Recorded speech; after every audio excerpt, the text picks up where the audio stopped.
Yeah, I miss him. He meant a lot to me. So, yeah, upset and sad. Hello everyone and welcome back to English with Speaker. My name is Tanya. Have you ever watched the incredible show Last of Us and wanted to understand the dialogue like a native speaker? Today we are going to watch a powerful scene between Ellie and Gale, and we'll stop, break down and learn the most important vocabulary, grammar and pronunciation, including some advanced ways to talk about the past. Let's begin. Okay, in the first part of the scene, Gale asks Ellie how she's doing. Let's watch how Ellie responds and what Gale says about it. It's a perfect example of natural, real conversation. How are you doing? Fine. If you say it that fast, it kind of implies you're not. Okay, ask me again. How are you doing, Ellie? Give me a moment. It's really complicated because, feelings. Okay. Oh, come on, man. I've been stuck in here since... Yeah, I miss him. He meant a lot to me. So, yeah, upset and sad.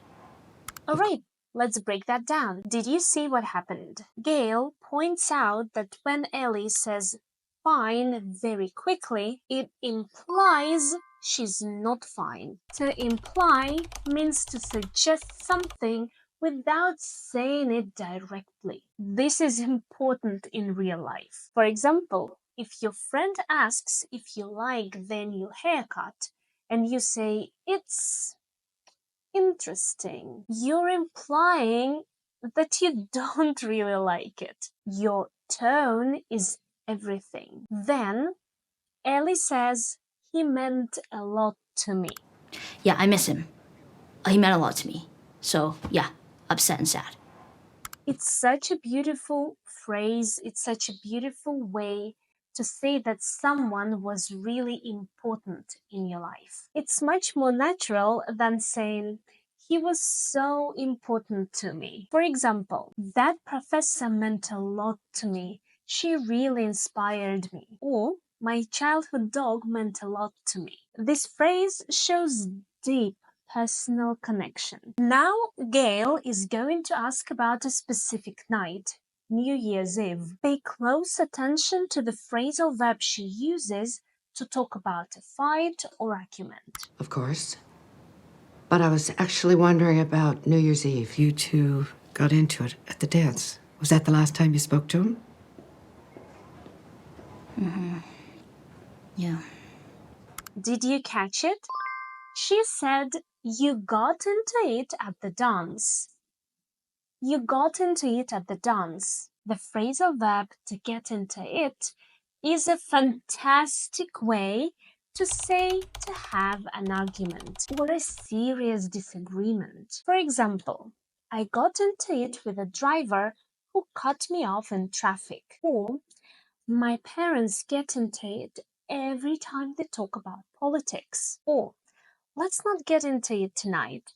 We are supposed to be celebrating. The next time you talk about a disagreement, try using to get into it. The next part may be the most important lesson in the whole scene. Ellie talks about something she wishes she did differently. This is our first grammar structure for regret. Listen carefully. When I got home, he was on the porch, and I should have talked to him. But I didn't. Do you regret that? Yeah, of course. This is so powerful. She says, I should have talked to him.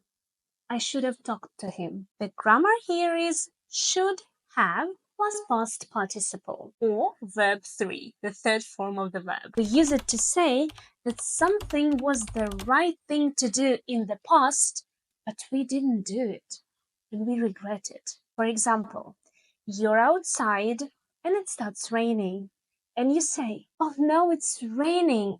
I should have brought an umbrella. I should have brought an umbrella. Or, I failed my exam. I should have studied harder. Or, oh, I feel so tired today.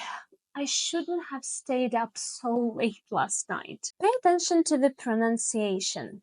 Native speakers almost never say should have brought or should have studied. What they do is they put two words, should and have, together. They make a contraction. So it sounds should have, should have, should have. Let's practice. Should have brought, should have studied,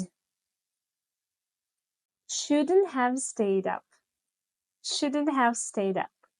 As you see, it doesn't work with negative sentences. Practice saying this connected sound. Okay, let's continue. In the next part, we get an amazing idiom and a more advanced grammar structure for regret. Man, I wish I could have let him off the hook for whatever it was he was talking about. I guess I'll have to let myself off the hook for that. It's a fantastic expression. To let someone off the hook means to forgive them or free them from blame. For example, you made a mistake, but I'll let you off the hook this time. Don't do this again. Now, let's look at that advanced grammar. I wish I could have let. I wish I could have let. Man, I wish I could have let him off the hook for whatever it was he was talking about. We use I wish plus I could have plus past participle or the third form of the verb to express a regret about something we were not able to do in the past. There was an obstacle. Maybe we didn't have the chance, the time, or the ability. It's about a lost opportunity. Let's compare it with should have. I should have gone to the party. This was the right thing to do, my responsibility, but I chose not to do it. I wish I could have gone to the party. I wanted to go to the party, but I couldn't. Maybe I was sick or I had to work. Do you see the difference? Should have is about a bad decision. I wish I could have is about a missed opportunity. For example, I wish I could have seen you perform in the play, but my flight was delayed. Or, I wish I could have helped you move, but I was out of town that weekend. And pay attention to the pronunciation. We make a contraction with could and have. Could have, could have. I wish I could have. I wish I could have. All right, let's watch the end of the scene. I want you to notice one small word Gail uses, and we'll talk about the strong language. Shit. Everyone were as healthy as you. What would I do for weed and booze?